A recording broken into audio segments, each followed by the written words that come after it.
extensive damage to roofs, siding, and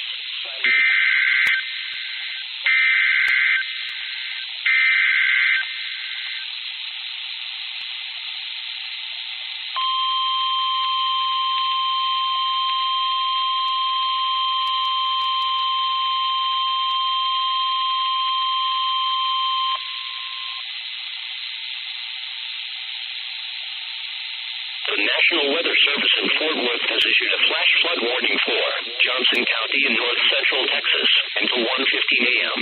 At 10:20 p.m., Doppler radar indicated a thunderstorm producing heavy rain across the warned area. Flash flooding is expected to begin shortly.